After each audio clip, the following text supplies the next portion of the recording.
So, for those of you who don't know me, my name is Dr. Rachel Toombs. I oversee adult formation, which includes education, small groups.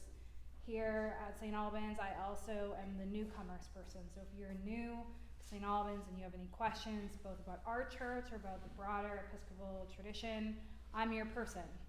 If you're like, I don't want to ask clergy what seems like a silly question, I am your person for silly questions. Though you're welcome to talk to them as well, but I'm your contact that way. So last week we did just a really brief kind of what do we think of when we think of the book of Revelation, trying to make clear, which is unsurprising, that this book has been read in a lot of different ways with a lot of different agendas, and that a lot of what people really attach to in our contemporary situation is fear. It's a book of fear, right? A book of judgment, fear, and also a book that's used some people's judgment of other people, right? That there's a lot of, it's a big, we called it a hammer last week. It's a hammer used to whack over the head of a lot of people. So what we're doing this week is a kind of a counter to that. So we have our kind of contemporary, average kind of understanding of Revelation. Now we're going to the ancient Near East, literary genres. We're going a very different direction. So a couple of things I want to say before I start. One is this class today will be one of the more technical, and I'm going to avoid being too technical because I know it's not helpful. But there are a lot of resources. For example, Steve Hansen, I think is his first name. There's a guy named Hansen who writes a lot on apocalyptic literature. If you find any of this interesting, email me and I can send you if you want to really dig into it. What I thought would be more helpful today is to get a sense of genre. So what is genre? How would someone define genre? Style of writing. Can you think of any contemporary genres? Well, I mean, there's mystery, thrillers, Good. historical, Good. Young adult. Yeah, so fictional, you walk into Fable downtown and you're going to see a bunch of headings of like different, fantasy, sci-fi. Fictionally, we know genres really well. We even have it with television. Like, you're going to expect something different from, PBS than you are maybe from CNN or Fox, than from like Comedy Central's news shows. You're going to have a different sense, even in the realm of news, depending on the type of news format it follows. So it goes beyond literature, but we know the difference between the op-ed and the front page, say, of the Waco Trib. Those are two different genres. So it extends beyond the fictional realm. We just know it really well in the fictional. So apocalyptic is a genre, which means it is not going to explain everything about the book of Revelation, but it's going to help us understand what we're reading.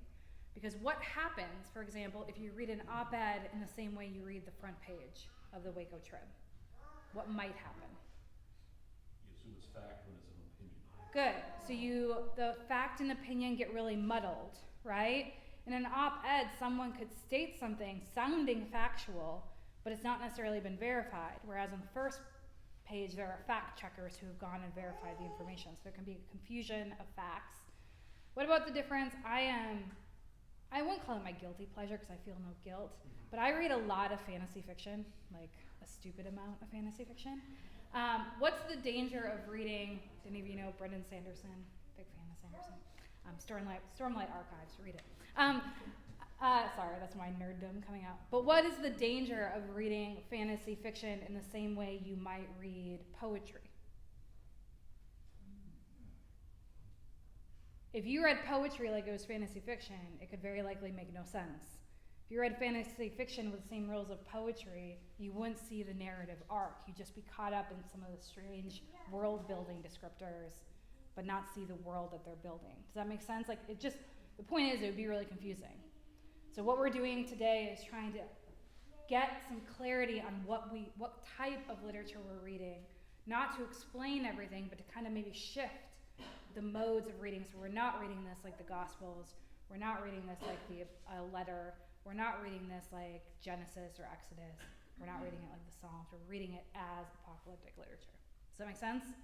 I'm doing this all to be like, if you feel a little overwhelmed, that's cool, because you're not going to get tested on this.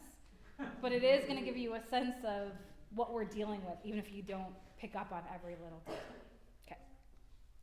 So, Revelation 1:1. This is the revelation of Jesus Christ, which God gave to him to show his servants what must soon take place. So in a couple of weeks, we're going to get started on actually reading Revelation. We're going to return to this verse, but I want us to note something. And that, two things. First, this is a revelation. That is what it's described as. And also, it is what must soon take place. Soon indicates what? Future. How far in the future? Not far. So if I say, soon we will be out of COVID, hopefully, I am not talking about necessarily the end of the world, hopefully, but about this season we're in of COVID.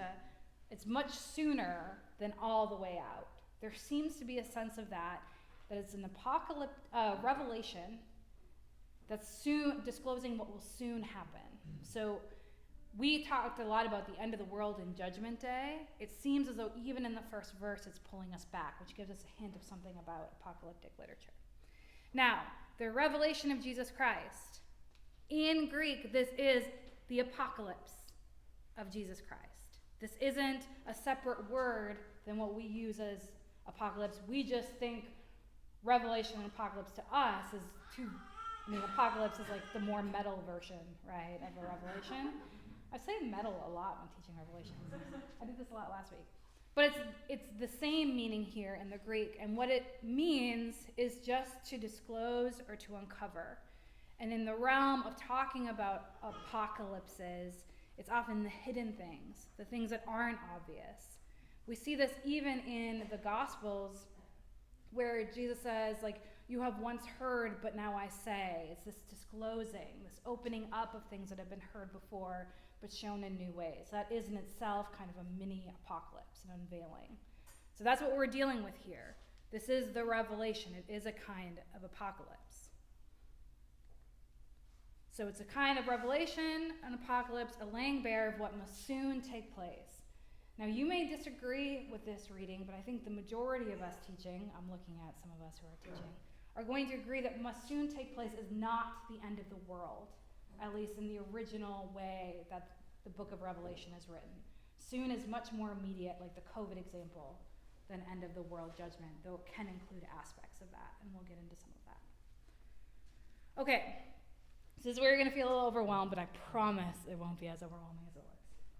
There is, years ago, when apocalyptic literature really began to get attention, there was this journal article, well actually an entire journal publication for 1 month, but there's this one article that sets out of all these people trying to define what they mean by apocalyptic literature. The thing about this is people don't agree, even people who want to agree keep on kind of modifying how they understand it. But there's this little succinct definition that while some people push and pull on it a bit, it's going to be our guide today. We're going to break this down, so I'm not going to read it all at once. We're going to break this down to kind of understand what we're talking about when we're talking about apocalypse. So to begin, apocalypse is a genre of revelatory literature. So that just says it is not, the book of Revelation is not just a one-off thing, but it in fact seems to be in the ancient Near East, especially right around, basically from pre-Christ 200 years to post-Christ 200 years, somewhere in there at the height of it. This kind of literature that was really circulating in the Greco-Roman world. It was in the imaginations at the time, and it developed over time into this kind of literature. So while Revelation within our canon seems a bit strange, it is not strange within its broader literary context. Whoops. Oh, yes. So there's all kinds of examples in our own scriptures. The best example as like a whole piece is the second half of Daniel. Have any of you ever read Daniel from the beginning to end? It's very disruptive when you end chapter 6 and get into chapter 7. So when you think of Daniel, you probably think mostly of Daniel 1 through 6, which is a story, right, of Daniel and Babylon and lions and friends and blah, blah, blah. That's our familiar narrative that fits a lot of other narrative that we've read in the Old Testament. But then it shifts to the crazy statue. I don't know if any of you, this is recalling anything. Things get super strange and begin to sound a lot like what we find in Revelation. And that's because people, mostly, the only way to really make sense of it is that this likely was a narrative story of Daniel, and then this other kind of literature floating around that was attached with the Daniel story because Daniel was in Babylon, but that came later and that were brought together in the final canonizing of the Old Testament. But the second half, read as a full, reads like apocalyptic literature that we find more broadly. We also have apocalyptic elements in a lot of other places in the Old Testament. So for example, when you get into the later prophets as they return from exile and they begin to say some of these pretty grand, I think Zephaniah is a good example of this, some pretty grand, crazy pictures in prophecy, those are apocalyptic elements, but the whole book doesn't capture it. So when we say literature, we mean whole big chunks, but we see apocalyptic imagery and use showing up kind of scattered throughout the Old Testament. We also have extra biblical, so that means outside of the canon examples. Most of these are found in the pseudepigrapha. Does anyone know what the pseudepigrapha? Got a couple. Kara? I'm guessing Brian.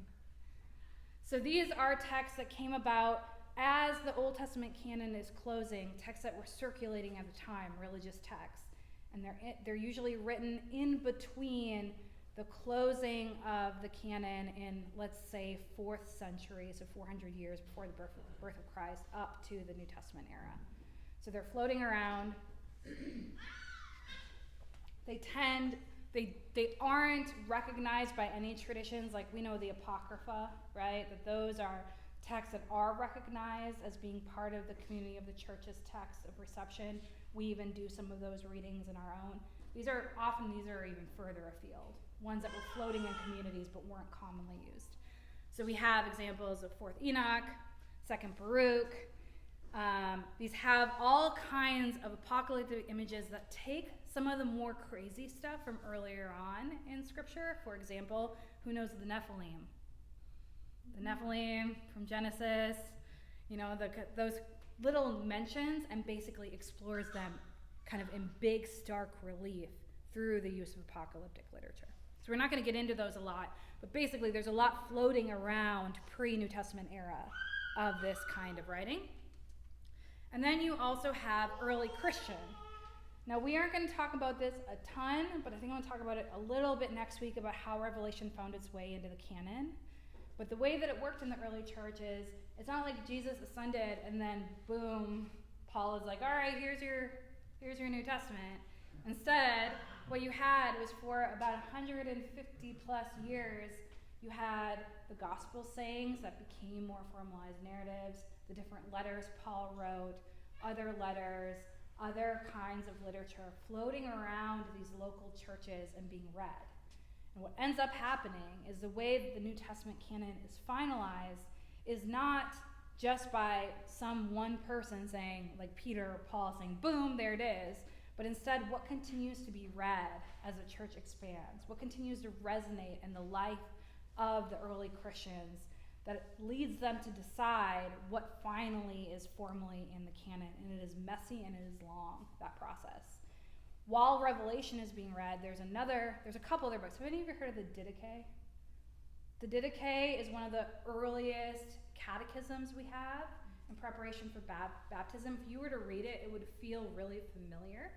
The Didache almost made it in. There's a lot of things that were circulating. One of those was Shepherd of Hermas, which is, you think Revelation is something. Shepherd of Hermas it's this narrative progression, but these revelatory visions. And Shepherd ended up being out, but Revelation in. But there's a lot of kinship between those two of what was being read in the churches. Okay, so it's a genre of literature that we find both within Scripture, outside of Scripture, and in the life of early Christians. It is offered to us within a narrative framework. What do you think that means? Why does it matter that it's offered in a narrative framework? Someone knows, but Yes. But it's a story, and stories are not necessarily about what has happened, but about what can happen. Good. So, for example, my love of fantasy is a narrative. It's told narratively, where there are a sequence of events, there's actors who do things, they're moving, they're seeing, there's all of that kind of stuff. That is a story. That doesn't necessarily mean when I read my fantasy. Right now I'm reading, what is it, Warbreaker. It's about people who can take other people's breaths, and it's a narrative, but it's not, there's no part of me that's like, oh, there are actually beings out there who can suck the breath from other people, you know? But it is told narratively, which means it's going to feel familiar to us in the way as we read through Revelation, as it's these little snippets of narrative moments, right? And we talked about the use of seeing and looking. Those are things you do in a story. You see and you look, and then you describe what you see. So this apocalyptic genre tends to function looking like narrative. And I find fantasy, I know I keep on going back to it, but it's really helpful, because if you've ever read fantasy, even maybe the more approachable, like Lord of the Rings, Harry Potter, it feels very familiar, but then there are these moments where you're like, oh, we are not talking about this is not the same thing as, for example, like I do work on Flannery O'Connor. It's a very different kind of storytelling than what we find here. So it's going to feel familiar but strange through this use of storytelling. And then it is where a revelation, an apocalypse, is mediated by an otherworldly being to human recipient. So here you have, and when I start talking about this, I want you to begin to imagine, this is how I always humor me.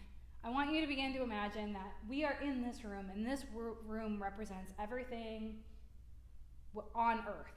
So we were creatures who were born here. We understand things in a sequence of time. You know, we were born, we live, we die. We are kind of on that plane of normal existence. Just outside of the doors is this whole other reality that encompasses us, that's beyond our normal limits and our normal limitations. You begin to see in apocalyptic literature this distinction, just beginning with even the kind of messenger that you have. So you have this messenger that stands outside of the room. Sometimes it's an angel, sometimes it could even be a demonic creature, sometimes it could directly be something divine, but there's some mediary between the person receiving the disclosing within this world and something outside. And we find that here in the book of Revelation with the angels appearing and speaking and the messengers. And just so you know, in Hebrew, when we think of angels, they are described as messengers of God. So that's why we use that language, because we think of angels and we might think of like babies and wings, and this is a much more, think of it like a member of the military coming to convey a message. That's kind of the messenger of God imagery you have from the Old Testament. All right, so it's a genre of literature, so it's a whole group of it. It's told like a story using literary devices of stories, mediated, which means everything we are told comes not just from John, the evangelist, but it's mediated from this otherworldly being that gives kind of direction, vision, sight to this person in the room. Does that make sense? We tracking? Okay. If we're not, it's okay. I'm like throwing a lot at you at once. Okay. So, what is being mediated? What is being shown? What is being disclosed here? It is a transcendent reality. So I have a picture. Oh, well, you can see that. You can see it all right. I love this, sorry. This is the room, right? We have villages, we have the sun, we have the stars, we have the moon, so we have the times of day and night. This is our normal created order. And here you have this breaking between the normal created order and some other one, right? We have wheels, we have sun, we have clouds, something outside of the room that's supernatural. Does anyone read French in here? What does it say? A medieval missionary talks about how he's found where heaven and earth come together. Good. So this medieval missionary, very nice. They touch each other. Yeah. This medieval missionary finds a place, a spot, where both the natural and the supernatural meet. This place of disclosure. If we want to think about it in a sense, this is the place of the apocalypse, of the disclosing, where something is being mediated between the stuff outside the room and the stuff inside. So when we talk about transcendent reality, we're not talking about something that doesn't exist yet. Instead, we're talking about something beyond beginning and end, something beyond this room and this place of limits being disclosed, being unveiled through this messenger. So, disclosing a transcendent reality which is both temporal, and notice we're going to get spatial as the second one, that's our second book, which is both temporal insofar as it envisages eschatological salvation. So this is where we get, some of you might be like, what are you doing to me, Rachel? It's okay. What is the eschaton? Eschatological means describing end times. We often think of end times, so I wanted to give us something maybe a little more soft that we say or we hear often. In our liturgy, we hear in the fullness of time, put all things in subjection under your Christ, and bring us to that heavenly country where with all your saints we may enter the everlasting heritage of your sons and daughters. So end times gives us this crazy picture of eschaton, of like Judgment Day. But theologically, when we talk about the eschaton, we're not just talking about that. We're talking about the fullness of time that we have as part of our liturgical tradition, where all things that began way, way back in the accounting we find in Genesis find their fullness, their completion, their resting place in God. That's eschaton. So it doesn't not include the end times, but it is our, I've talked about Aristotle before. Those of you who know Aristotle at all know he's really big on being directed towards our proper ends and our final place, right? Which he calls eudaimonia, or happiness. But we pick up in the Christian tradition as our final resting place. Everything our desire is directed towards finds its proper landing place in God. So we are geared towards the eschaton in our very matter and our very desires. So that's what we're speaking of. So, to say temporal, insofar as it envisages eschatological salvation, means that it's disclosing something outside of the room, speaking about proper end, where we're driving towards, right? That's something about the very essence that is true, that's kind of breaking into the room and being disclosed. And then also space, right? Insofar as it involves another supernatural world. So that is our two. So we function in time. We don't get to stand outside of time. We also function, my body is here. My body being here means it can't be anywhere else. I am limited by space. We are limited to choosing to be in this space rather than another one. And Revelation is disclosing something that is revealed beyond our own limitations.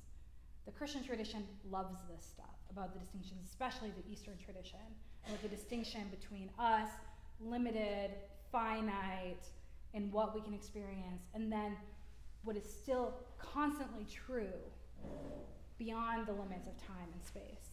And the Eucharist is one of the central places where we see these two things meet. So in the sense, can I say this? The Eucharist is itself an apocalypse. Can I say that, Neil? In a sense, it is this place, this meeting, this disclosing, this unveiling. I'm sure someone has ran with that idea somewhere, but I'm going to claim it as mine this morning. But that's something that we experience that, right? This beyond, we believe Christ is really present, while Christ is also really present down the road, across wherever. He is not limited by space in this disclosing. Okay. So here's just a fun image of the spatial. There's so much crazy stuff. But notice this. I mean, this is like a little nutty, but why not have a little fun? This is this is us in the room. You see, kingdoms falling. I mean, this is someone eating someone else. There's all kinds of stuff here. But notice how the artist gives it so little space compared to this inbreaking of this supernatural kind of spatial recognition, which all the way at the top, what's all the way at the top? Yeah. We have this Christological image all the way at the top, as if in spatial terms, the supernatural at the heart of this supernatural order is now where Christ resides. And then you see this inbreaking revelation. You can even see, I don't know if you can see the different heads here, but it's almost like the cloud of witnesses that are standing already outside of the limitations of space. So, Rachel, can I just jump in? Yep. The Apocalyptic also, Jesus uses this sort of language in literature, Mark 13, for example. So, sometimes it's easy to make like other parts of the Bible crazy, and Jesus is like, good old Jesus. he doesn't do any of that crazy stuff. Like Mark 13, read it. Every Advent, there's a season of the church year that's devoted to the Apocalyptic. Well, And that's Advent. that's exactly right, which is just perfect because we're ending the series on Revelation in Advent, and our final class that I'm teaching is about Advent as a season of apocalypse, both of the coming of Christ into the world and then of the ESCHATON, because those are the two realms. So that's really good. We're bookending this really nicely at the end of this class. I didn't mean for that to happen, then I realized we were ending in Advent. I'm like, oh, that's perfect. I've got a question. Yep. Is there any relationship between revelations and death? And what? Death. Our physical death, spiritual, going. I mean, the book of Revelation, if it is an apocalyptic piece, which we're talking about, talks about disclosing things beyond our own limit, which would make sense that it would be concerned about speaking about things that we can't see beyond our own deaths, but it's disclosing some reality that stands outside of our own limits. So that's the one thing, and this is, I was like sitting in my office this week trying to figure out the way to communicate this, because theologically, this is the hardest thing. Like I remember trying to teach this to students, and it's the room thing is really helpful, because when we think about natural and supernatural, beginning and end, I put John here, but imagine this is us. We think about ourselves and think this stuff, especially this, comes later, right? It hasn't happened yet because we're limited through this temporal order.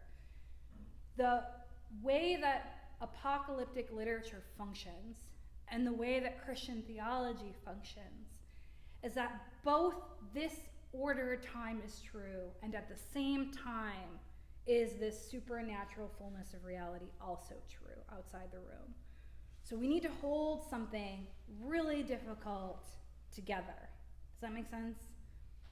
That we can't see outside the room unless it's gifted to us, right? That's why the diviners of the Old Testament that aren't worshiping Yahweh can't actually see beyond, and they're counting on luck and chance, because the only way that we get to see outside of our own boundary places is through a gift and inbreaking towards us. We don't get to go the other way, and that's still true now.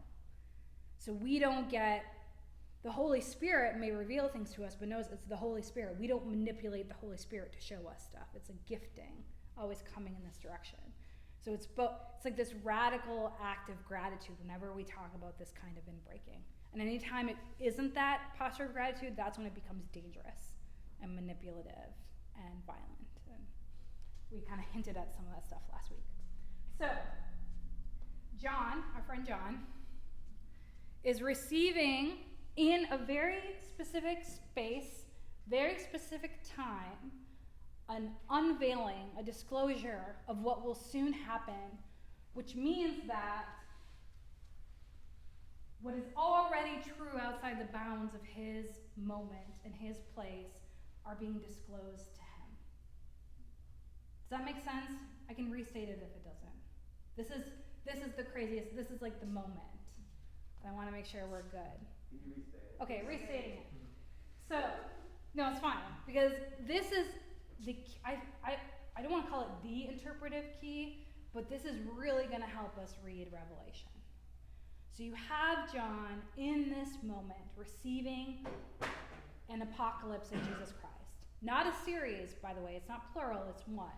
It is this moment of disclosing of Jesus Christ, of what will soon take place. So John is sitting inside the room, the limits of time and space, with a messenger coming in and showing them flashes of what will soon take place that stands outside of this room. Supernatural realities, fullness of time realities, things that transcend time and space. When we think about it as only speaking of end times, far away from John, we're missing the disclosure. Does that make sense? We're missing that something is being communicated in John's moment about what's soon to take place that speaks to these supernatural things. Can I say something real Yep, quick? Brian. I like the two rooms analogy. I think it's helpful to understand that the revelation is not information about what's outside the room. That's not the point. The point is not to say, I would like some empirical knowledge about what happens when I die, and these other beings, I'd like to study them like an anthropologist about. Yeah. That's not the point of what's being communicated. The point is that whoever comes from outside the room in here is telling us something that's true about this room. That's right. Right? And so it's, I'm now understanding my own space and my own time differently because of what they're sharing from out there. So when they come outside the room into our room, it's not, gosh, wonder what the colors are in there. What's an eschatological color? It's to understand my own reality differently. That's right. It's like, you could think of it often when the church tradition talks about it, they use the language of illumination, that it's making clear, unveiling, revealing light, turning on a different kind of light in the room, which is precisely what Christ does to the law in the incarnation.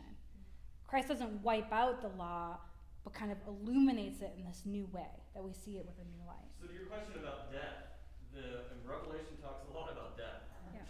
It was not to give us information about what happens after I die in a sequential sense so that I can empirically know what happens to my body and my soul. It's that I can understand my own death and the death of other people differently. Yeah, that's right. I'm experiencing those deaths differently than if I didn't have information, but not because I know all this empirical information about what happens afterwards, but because I can see it differently. Yeah. I can see what that means. So it's transforming our experience within the room with this disclosure. It's not like secret information that doesn't actually just inform our daily life. And remember, we're now facing, we're going to get to this a little next week, the rise of martyrs. How do we understand the death of the martyrs illumined through what is absolutely true that stands outside of time and space? And that's helpful. So yeah, this isn't trying to get outside the room. In fact, John being given this is to help him be more rooted in what is true in his current circumstance. Yeah, Linda. I'm trying to think of works of literature, English literature, Yeah. that mirror Yeah. this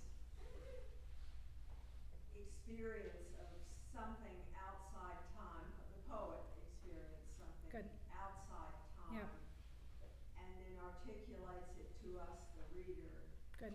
Yeah. too. And that makes it easier for me to understand. Yeah. But that's because, That's the world. That's your that's kind of. the world I live in. That's right. That it's, and we do, and I mean, even Flannery O'Connor has a book called Revelation, which ends with this apocalyptic image, where suddenly the protagonist, who's a very judgmental older woman who spent the entire day judging everyone, is then given a picture of the kingdom by like this image in the sky unfurling onto her farm, right? That literature does use these apocalyptic images in these ways. I'm going to keep on going, but here's the thing. How do you, in literature, do this? What literary devices, poetry would be one, would help us with speaking about this kind of disclosure? Can you think of ways? Because you can't just say it matter of fact, because it's unveiling something new, right? It's casting light in a place we haven't seen before. Yeah? The world of dreams. Good. Dreams, which we have seen, right? We've seen dreams being used throughout biblical narrative as a way of unveiling what isn't already known, but illuminating it in new ways. Poetic language for sure. Women. Women. How? I'm thinking of the poem by John Keats called Lamia. And Lamia is this beautiful woman who appears to him in a dream. And that Yep. is a transcendent. I mean, Good. You can take Ukrainian folklore and you Good. will find a woman who is Yeah. the dream. And it's, of course, it relates. So that Islam, but that imagery or symbol, often through the form of a woman, which we know Lady Wisdom, for example, from the Old Testament, would be an example of kind of these symbols personified, which we do find also in Revelation. I'm going to keep going because of time. So, how do we speak about things that transcend? In the book of Revelation, we find a number of ways. One of the key ways is symbols.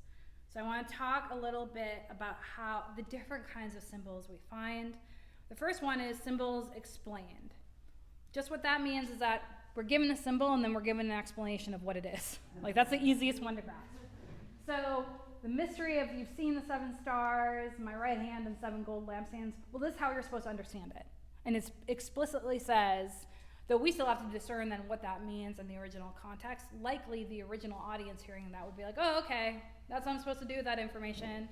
One of my favorite medieval theologians, Hildegard of Bingen, she gets these visions in the Scivias, and then she goes through point by point and says, and this is how we're supposed to understand this and this. Those are symbols explained. Maybe someday we can do a class on her. Her same day as Friday, so she's on my mind.